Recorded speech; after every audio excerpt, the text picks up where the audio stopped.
안녕하세요. 전 한 아이의 엄마이고 한 남자의 아내인 30대 후반의 여성입니다. 이곳에 사연을 보내시는 많은 분들처럼 저 역시 믿기 힘든 놀라운 일을 겪었던 일이 있습니다. 하지만 너무나도 개인적이고 제 어린 시절 이야기까지 해야 하는 내용이라 주변 사람들에게는 말한 적이 없어요. 가까이 있는 가족들만 이 내용을 알고 있을 뿐이죠. 요즘같이 힘든 시기, 제 이야기로 누군가는 살아갈 용기를 얻고 누군가는 절망스러운 상황 속 희망을 가지게 되지 않을까 싶어서 이렇게 사연을 보내게 되었습니다. 그러면 제가 살아온 긴 인생의 이야기를 지금부터 풀어보겠습니다. 제 기억이 시작되었을 때부터 저는 엄마와 단 둘이서만 생활을 했습니다. 아빠는 물론이고 저희에게 연락해오는 친척들도 하나 없었죠. 엄마는 식당 서빙 일을 하고 있었지만 혼자서 우리 두 사람의 생계를 꾸리고 또 저를 보살피다 보니 항상 형편은 어려웠어요. 하지만 제가 살고 있었던 곳은 서울처럼 번화한 동네가 아니라 크게 부족함을 느끼지 못하며 어린 시절을 보낼 수 있었죠. 그보다 다른 부분에서 부족함을 느끼고 있었습니다. 바로 가족이었어요. 아주 어릴 때야 생각이 없어 크게 신경 쓰지 않았지만 말과 의사표현을 하기 시작했을 때부터 친구들 가정과 우리 집이 다르다는 걸 알게 되었습니다. 가족의 형태가 많이 달랐죠. 다른 친구 모두에게는 저에게는 없었던 아빠라는 존재가 있었고 명절마다 찾아가거나 찾아오는 친척들이 있었어요. 그런데 저희 집은 1년 365일 저희 두 모녀뿐이었죠. 엄마에게 아빠가 어디에 있냐고 물어봤지만 엄마는 항상 침묵으로 답을 대신했습니다. 그때는 나이가 너무 어려 엄마의 얼굴이 어두워지며 침묵을 하면 제가 잘못을 했다고 생각해 아빠와 다른 가족에 대한 말을 꺼내지 않으려고 했어요. 하지만 저도 나이를 1살, 2살 먹게 되고 논리적으로 말을 할 수 있게 되자 정확한 대답을 듣고 싶어 했습니다. 그래서 침묵을 하고 있는 엄마에게 집요할 정도로 다른 가족들에 대한 정보를 물어봤죠. 엄마, 근데 아빠와는 어떻게 된 건데? 나도 내 아빠가 누군지 어떤 사람인지는 알아야 하잖아. 나중에 아빠가 어떤 식으로라도 필요한 날이 오면 그땐 어떡하라고. 엄마한테 나쁘게 굴었던 사람이면 같이 욕해주고 엄마도 아빠의 존재를 모른다면 앞으로는 묻지 않을게. 또 아빠는 모른다고 해도 외할아버지나 외할머니, 이모, 외삼촌 누구든 한 명은 있을 거 아니야.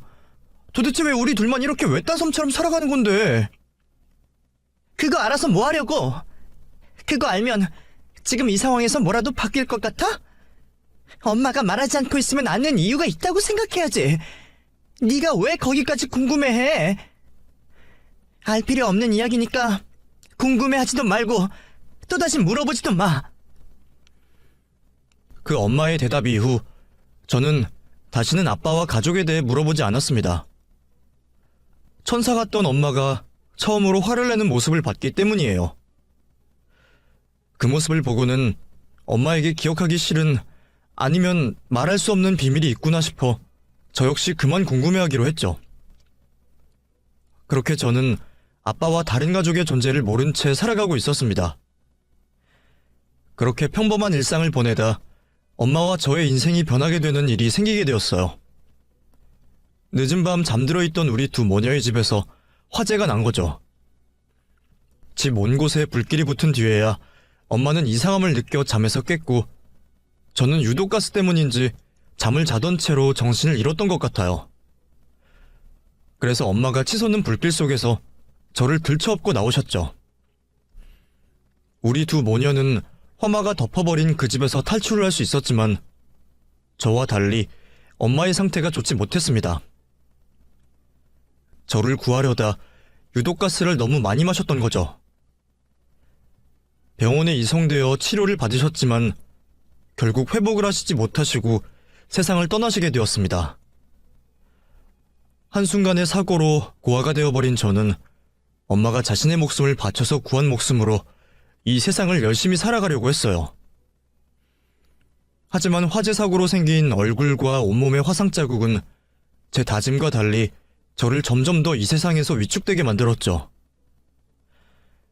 그나마 사고 이전부터 알고 지내던 친구들은 평소와 같이 저를 대해줬지만 학교를 졸업한 이후 만나게 되는 사람들은 저에게 차가운 눈빛을 보내왔습니다. 그리고 그 사람들의 놀림거리가 되기도 했죠. 저에게 가해지는 상황이 너무 힘들었던 저는 사람들을 피해 다니기 시작했고 점점 외톨이가 되었어요. 자신감을 잃지 않고 살아보려 노력했지만 사람들은 너무나도 잔인했고 저를 도와줄 사람은 곁에 없었습니다. 결국 자신감을 잃고 집에 숨어 살게 되었죠. 먹고 살기 위해서는 일을 해야 했지만 그것도 저에게만큼은 쉬운 일이 아니었어요. 얼굴에 있는 화상 자국으로 인해 사람들을 대하는 직업은 물론이고 대하지 않는 일터에서도 저를 거절하고는 했죠. 그래서 일자리가 많은 서울로 이사를 갔고 물류센터 일용직을 하며 생활을 했습니다. 그곳은 일에 관련된 걸 빼곤 저에게 어떤 물음도 하지 않았죠. 그런데 그마저도 일을 하면서 생기는 땀과 열로 인해 피부와 몸에 무리가 생겨 일을 하다 쉬고 하다 쉬면서 한 달 내내 나갈 수는 없었습니다. 그로 인해 기초수급자 자격이 되어 도움을 받으며 겨우 생활하고 있었죠. 하루하루 무의미한 삶을 살아가고 있었어요. 몸을 회복하려 잠시 일을 쉬는 날이 되면 밖으로 나가 사람들과 어울리기보다는 모든 창을 가려 어두운 집안에서 하루 종일 가만히 있으며 시간을 보냈죠. 엄마가 목숨을 바쳐 살려낸 인생을 더 활기차고 의미있게 살아야 한다는 건 알았지만 현실 속 따가운 사람들의 눈빛을 견딜 힘이 없었습니다.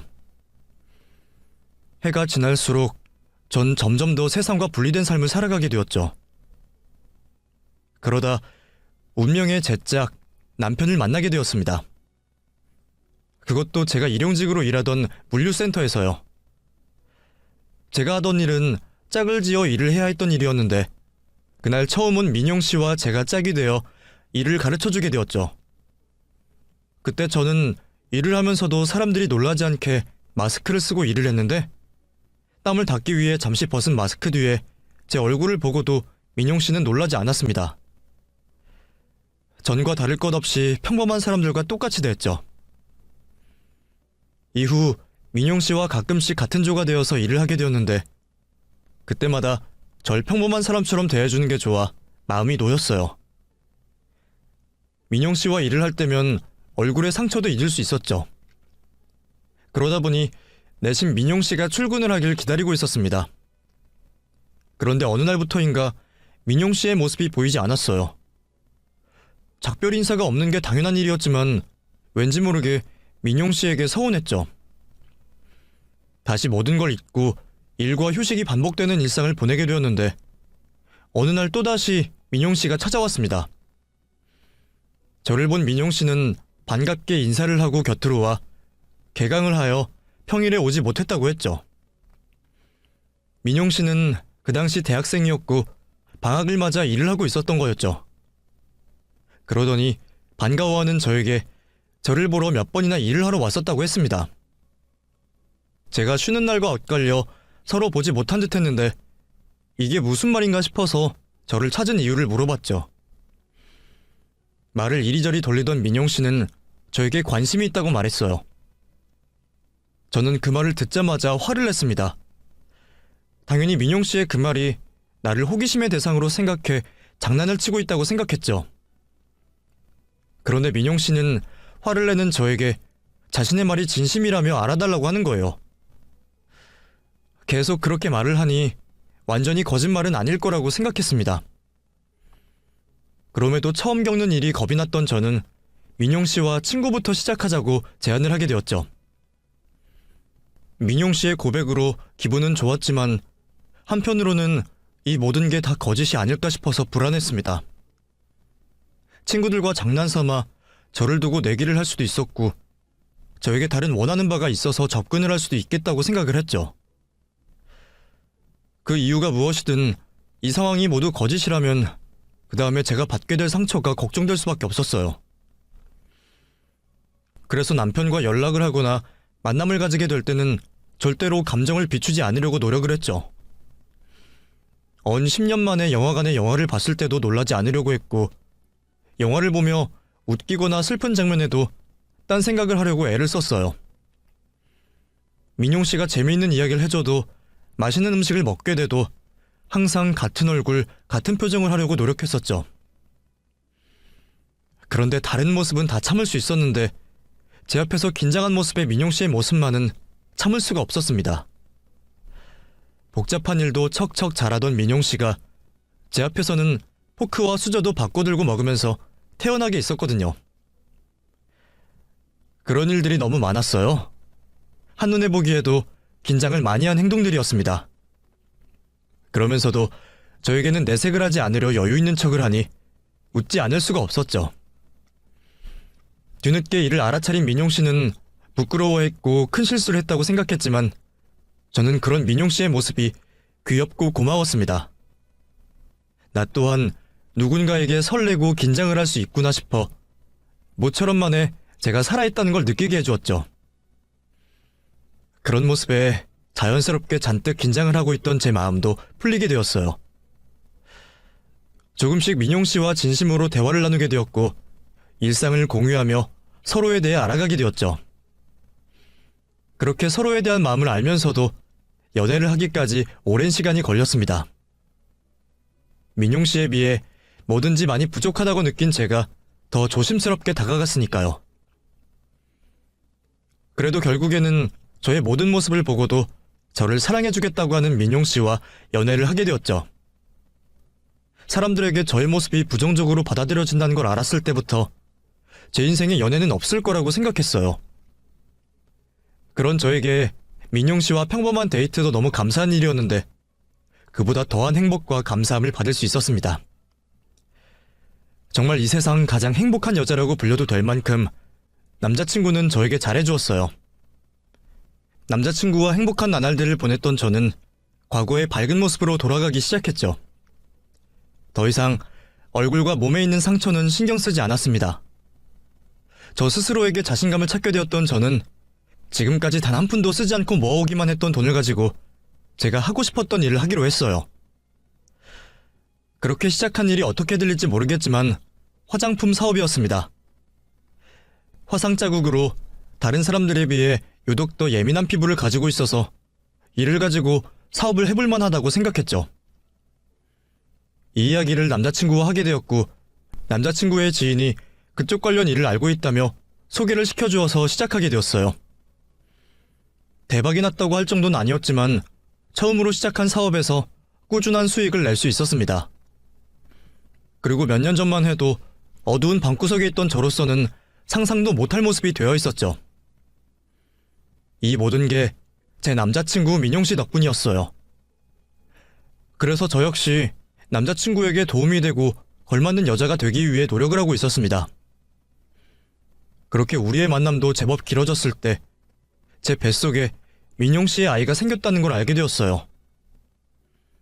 우리 모두 예상을 못했던 일이라 당황을 했지만 남자친구는 금방 놀란 마음을 진정시키고 저에게 프로포즈를 해왔습니다. 그렇게 저는 이 세상 가장 행복한 여자친구에서 행복한 신부로 바뀔 준비를 하게 되었죠. 우리는 결혼 약속을 하게 되었어요. 저와 만남을 가지기 전 이 사실을 남자친구에게 먼저 듣게 되었던 예비 시어머니는 이 결혼에 대해 큰 반대를 하셨습니다. 아마 그건 남자친구에게 듣게 된 저의 형편 때문이었을 거예요. 엄마가 돌아가시고 난 뒤로는 고아나 다름이 없었고 얼굴은 인상이 찌푸려질 만큼의 큰 화상 자국이 있었으니까요. 절 보러 오셨던 예비 시어머니는 아들에게 들었던 것보다 더 심한 모습의 저를 보시곤 불편한 내색을 숨기지 않으셨습니다. 그렇게 갑자기 찾아온 예비 시어머니를 따라 카페를 가게 되었고 시어머니께서는 제가 자리에 앉자마자 흰색 봉투를 내미셨죠. 대충 이 봉투에 대한 의미를 알고 있을 거라고 생각해요. 시은 씨라고 했나? 시은 씨도 이 세상 조금이지만 경험해봐서 알겠지만 사람은 뭐든 끼리끼리 해야 하는 거예요. 또 그걸 다들 원하고 때때로 결혼이 예외성이 있긴 하지만 그것도 서로가 너무 차이가 나거나 달라서는 안 되는 거죠. 우리 민용이 내가 정말 귀하게 키워온 아들이고 내 유일한 보물이나 다름이 없어요. 그러니까 이만하고 이 돈 받고 헤어져줘요. 무슨 말씀인지 알겠습니다만 저와 민용 씨 쉽게 결정한 선택 아닙니다. 제가 민용 씨에 비해 많이 모자라지만 천천히 조금씩 비슷한 사람이 되기 위해 노력해가고 있습니다. 마음에 들지 않으시겠지만 조금만 참고 기다려주시면 민용 씨에게 걸맞는 여자가 맞다는 걸 보여드릴게요. 그리고 뱃속에 민용 씨 아이가 있습니다. 이 아이를 봐서라도 허락해주세요. 그것까지 생각해서 넉넉히 넣었어요. 그러니 내가 두 번 말하게 만들지 말고 이 돈 받고 떨어져줘요. 죄송합니다, 어머님. 그건 안 되겠습니다. 저기요, 아가씨. 내가 이런 상황에서도 이성 잃지 않고 좋게 말해서 돌려보내려고 하잖아. 그럼 이제 그만해야지. 꼭 이렇게 사람 화나게 만들어서 욕이라는 욕은 다 먹고 나가 떨어져야겠어? 마지막이야. 이 돈 받고 민용이와 그만 헤어져. 죄송합니다. 그 말에 화가 나셨던 예비 시어머니께서는 저에게 물컵에 있는 물을 얼굴에 던지셨습니다. 마치 TV 속 주인공이 된 것처럼 물을 뒤집어 쓰게 되었죠. 이에 개의치 않아 하셨던 어머님께서는 저에게 오늘 일을 후회하게 될 거라며 두고 보자고 하셨어요. 꼭 아들의 곁에서 저를 떼어놓겠다고 말씀하시면서 말이죠. 아마 과거에 저였다면 예비 시어머니의 반대에 지레 겁을 먹고 남자친구의 곁을 떠났을 겁니다. 하지만 남자친구와 만남을 가져오면서 저 스스로에게 자신이 생겼던 저는 더 이상 어떤 일에도 피하지 않았어요. 현실적으로 불가능한 일이라고 해도 전 뭐든지 시도해볼 용기가 있었습니다.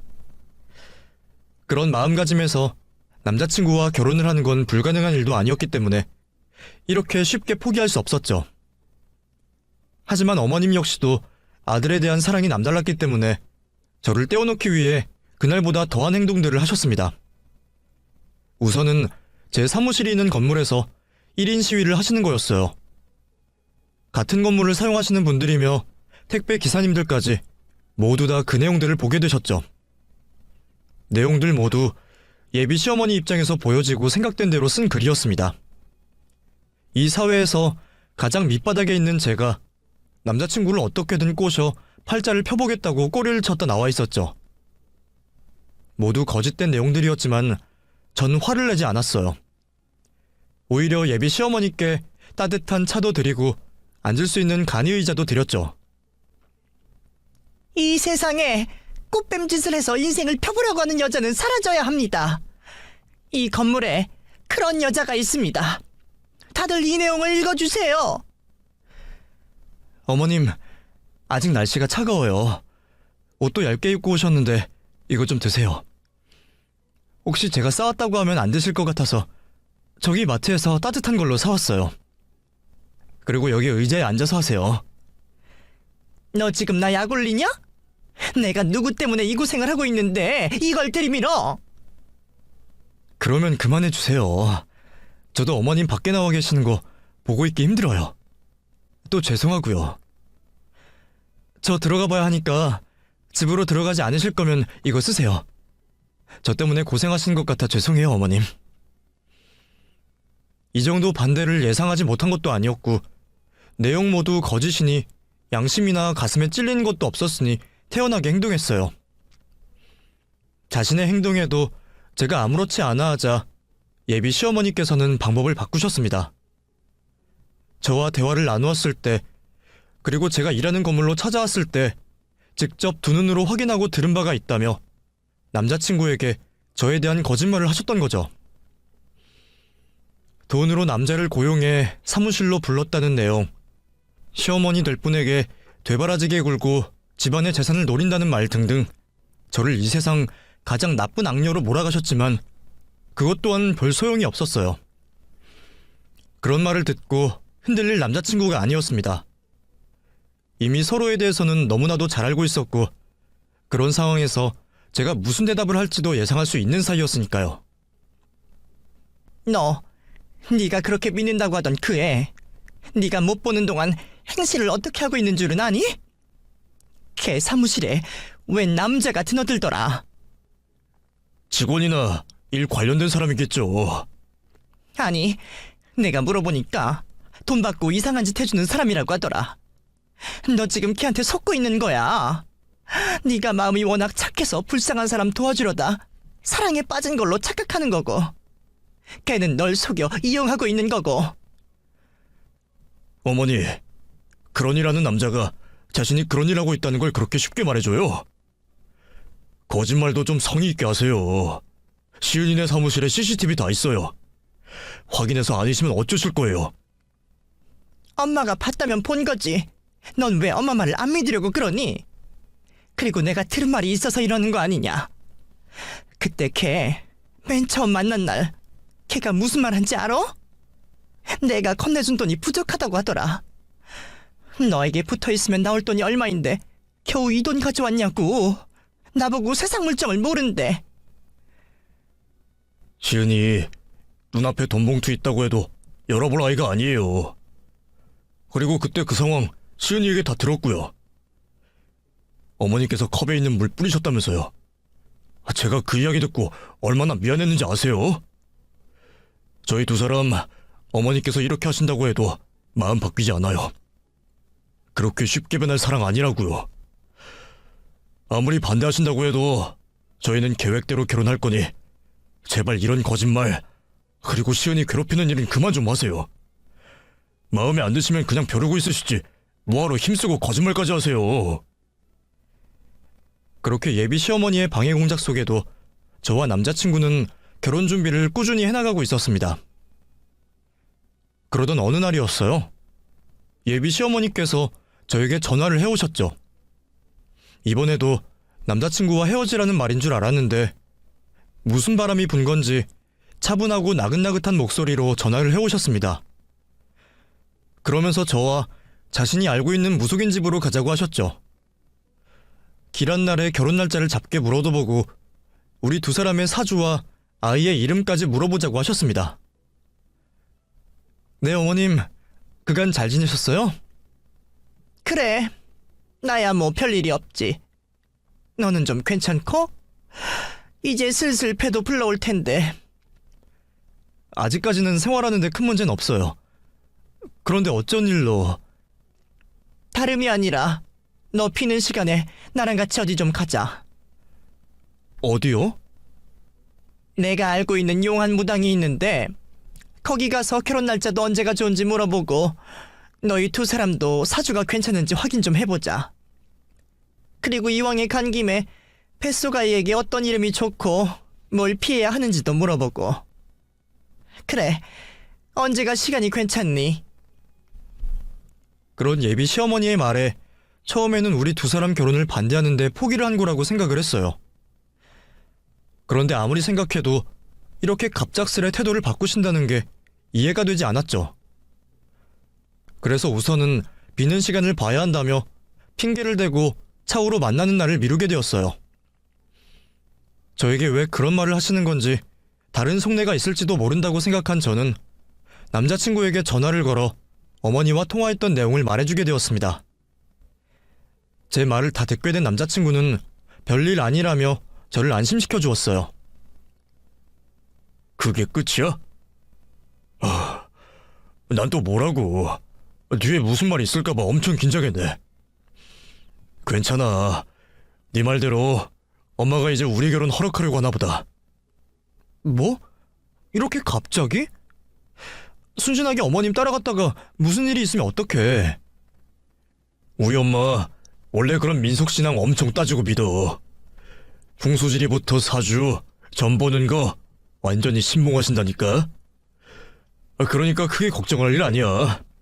진짜 우리 두 사람 어떤가 싶어서 점 보러 가시는 걸 거야.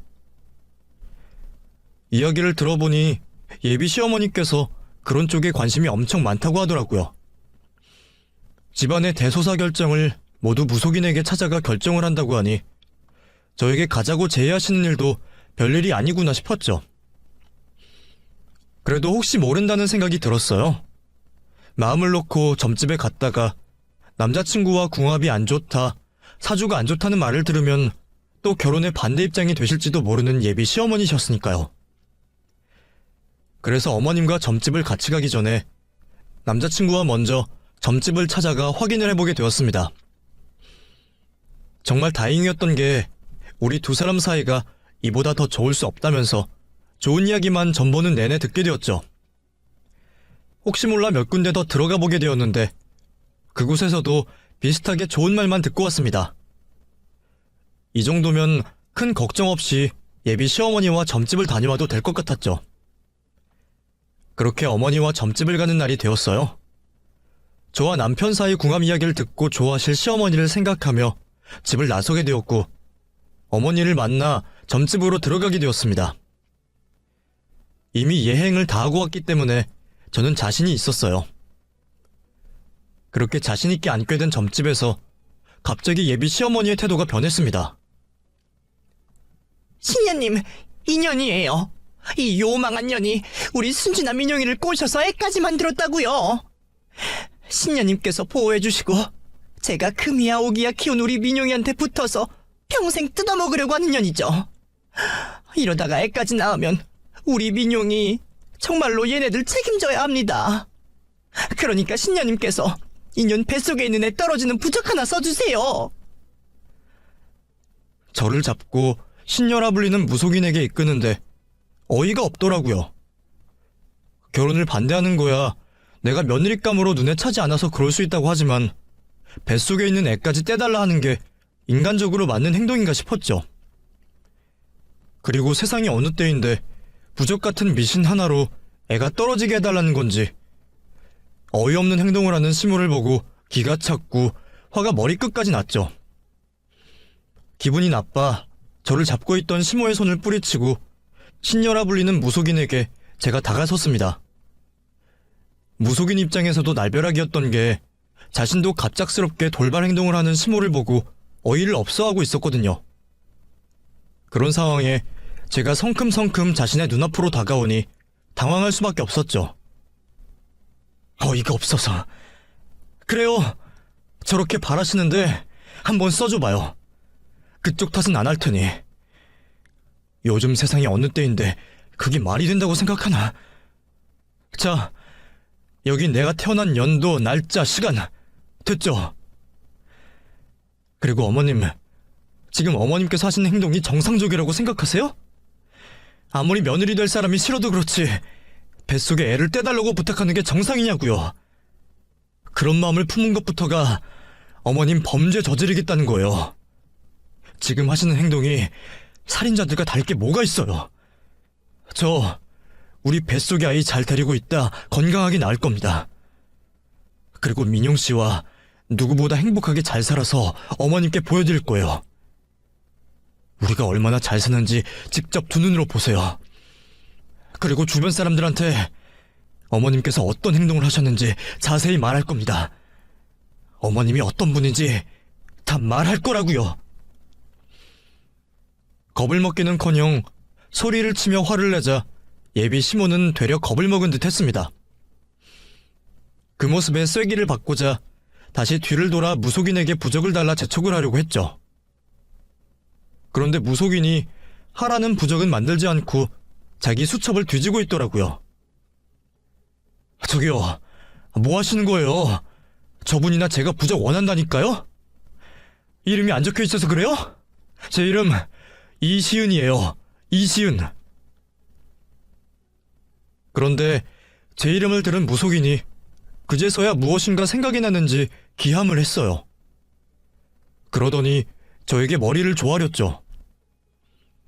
그때 그 상황이 예비 시모가 애를 떼어달라고 저를 여기까지 데리고 온 것보다 더 무섭더라고요. 뭘 어떻게 하라는 건지 겁을 먹고 있을 때 무엇인가 중얼거리던 무속인이 자리에서 일어나 제 두 손을 잡았습니다.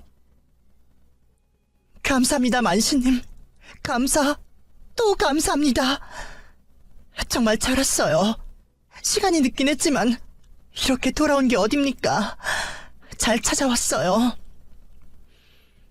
도대체 뭘 잘 찾아왔다고 하는 건지 영문을 몰랐던 저는 멀뚱멀뚱 쳐다만 보다 절 아냐고 물어보게 되었죠. 절 아세요? 뭘 잘 찾아왔다는 거예요? 혹시 이런 일 관련이라면 전 관심 없어요. 저 이런 거 하나도 믿지 않아요. 그러니 이상한 말씀하실 거면 하지 마세요. 우리 시은 씨 오랫동안 찾고 있는 사람이 있어요. 내가 그분께 모시고 갈 테니 우리 당장 같이 갑시다. 네? 저를 찾는 사람이 있다고요? 뭘 착각하시는 것 같은데 저 찾을 사람 없어요. 저 엄마 돌아가시고 나서는 고아나 다름이 없는데 그래서 저분이 결혼을 그토록 반대하시는 거고요. 아니에요. 오랫동안 시은 씨 찾고 계시는 분이 있어요. 할머니께서 시은 씨를 찾고 계세요. 할머니는 무속인들 사이에서 굉장히 유명한 분이라고 했습니다. 따로 자신을 홍보하기 위해 TV 출연을 하지 않아도 정재계 인사들부터 부잣집 사모님들까지 줄을 서서 점을 본다고 했죠. 그뿐만이 아니라 여러 무속인들의 길을 터주신 분이라 무속인들 사이에서 덕망도 높다고 했어요.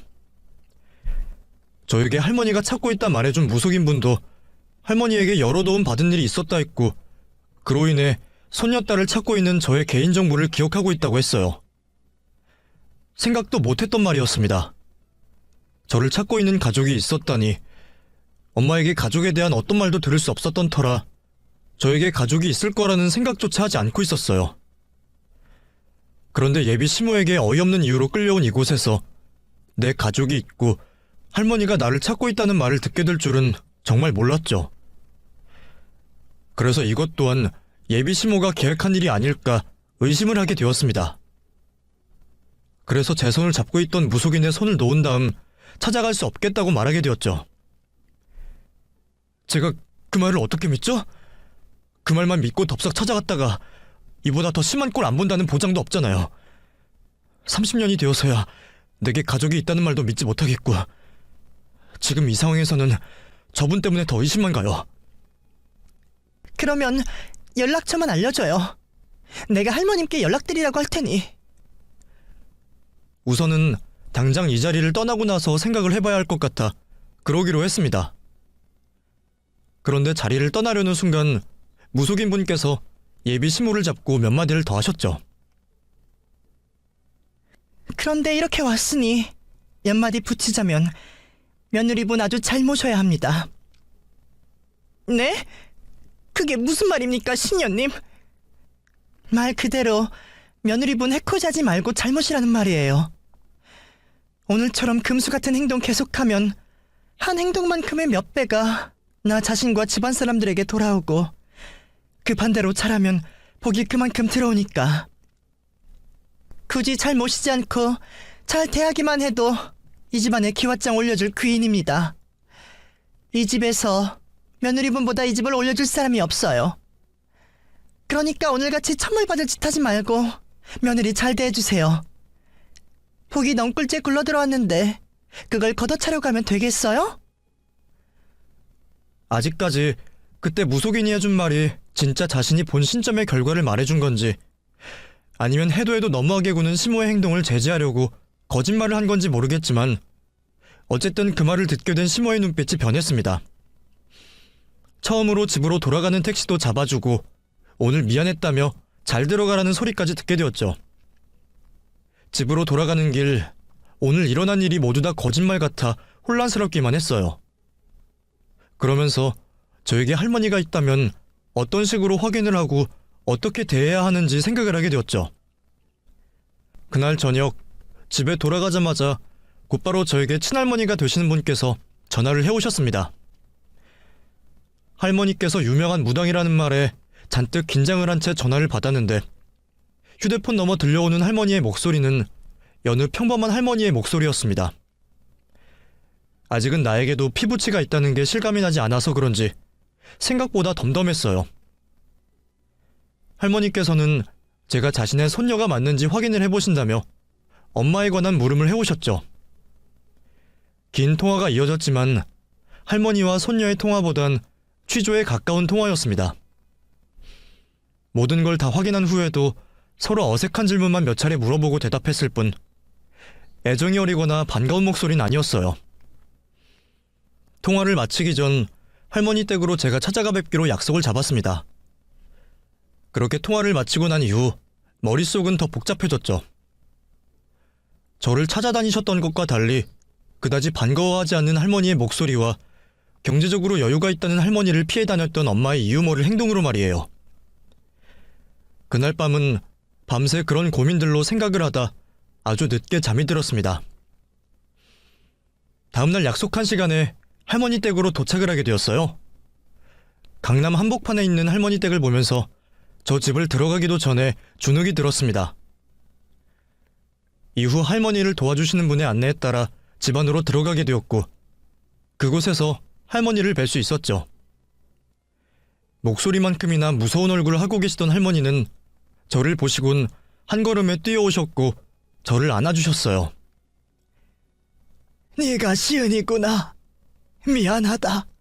전부 다 내 잘못이야. 미안해.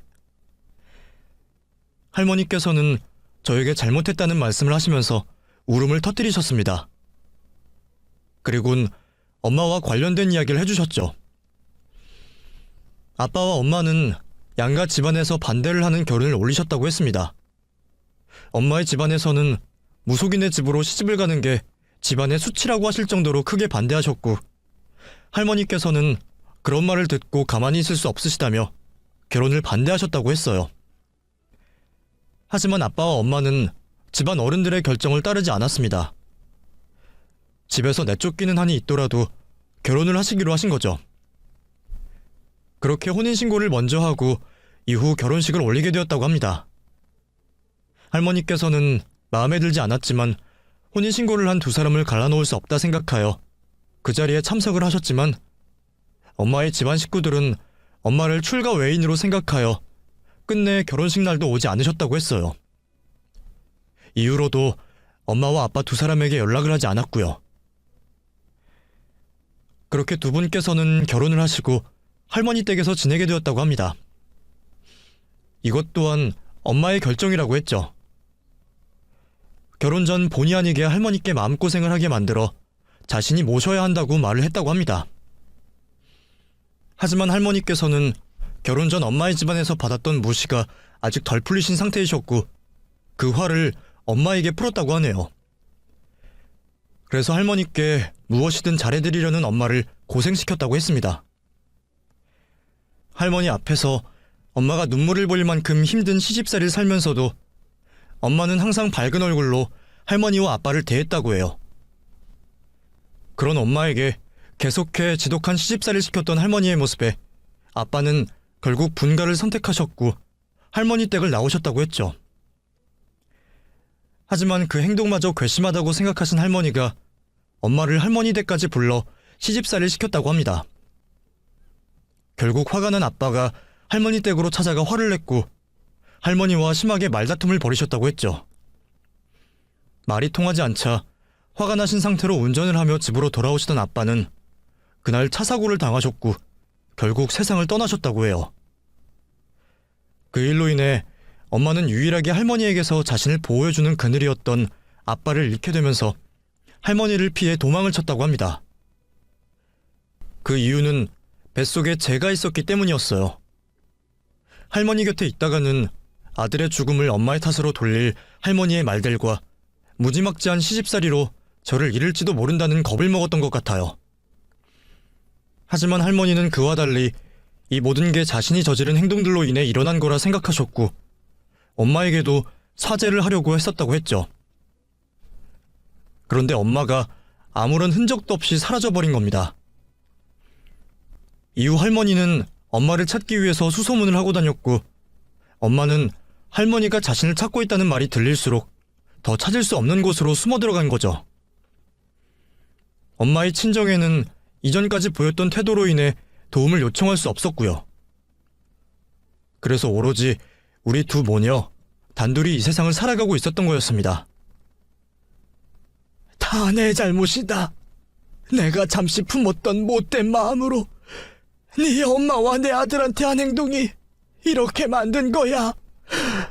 미안하다. 너까지 나 때문에 그런 일을 겪게 만들어서 정말 미안해.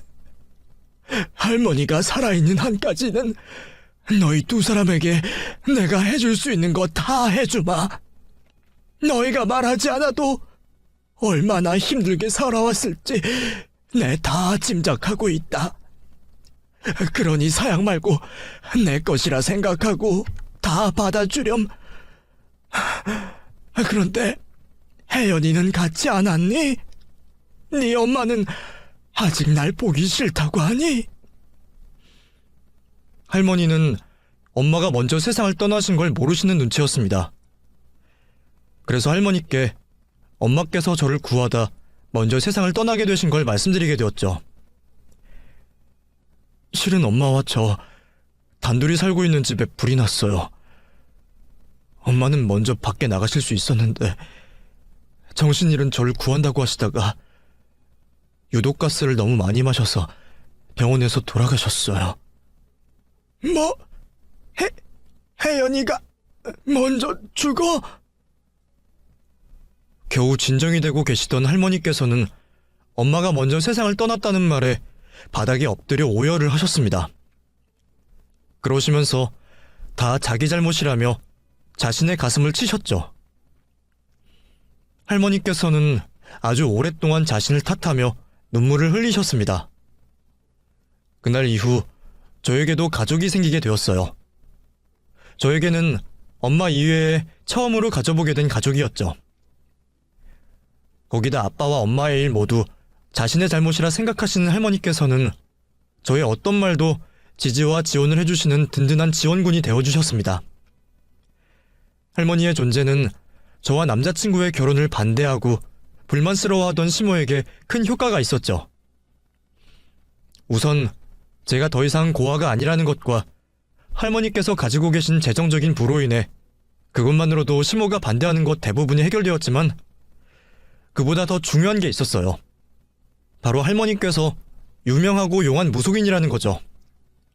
무속인 말이라고 하면 말이 안 된다는 행동에도 순종적으로 따를 만큼의 신봉을 하는 시모였으니 뒤늦게 나타난 할머니의 존재로 인해 저와 남자친구의 결혼을 반대할 수도 없었고 이전까지 저에게 하고 있던 못된 짓들도 당장 그만두게 되었죠. 제가 실수를 하는 행동을 해도 화가 난 걸 참으며 금방 웃는 얼굴로 대해줬습니다. 자이든 타이든 며느리에게 잘해주시는 시어머니가 되신 거죠. 그렇게 지금까지 저는 남편과 함께 행복한 결혼 생활을 하고 있습니다. 우리 두 사람을 꼭 닮은 아이도 낳고 말이죠. 아이를 키우면서 점점 더 엄마에 대한 그리움이 커지는 것 같아요. 이전에 느끼지 못했던 엄마의 마음도 조금씩 이해가 되고 있고요. 지금까지 제 옆에 계셨더라면 누구보다 좋아하셨을 텐데 같이 하지 못하는 지금의 시간이 아쉽기만 하네요. 매일 엄마가 저를 하늘에서 지켜보시고 계신다고 생각하고 매일 하루하루를 의미 있게 또 행복하게 살려고 합니다. 제가 남편과 아이와 함께 행복하게 사는 모습을 그 누구보다 뿌듯해하시고 행복해하실 테니까요. 오늘 하루도 하늘에 있는 엄마에게 행복한 모습만 보여드린 것 같아 다행이라는 생각이 드네요. 여러분들께서도 가족과 함께하고 행복하신 시간 보내시길 바라며 저는 이만 글을 끝내도록 하겠습니다. 들어주셔서 감사합니다.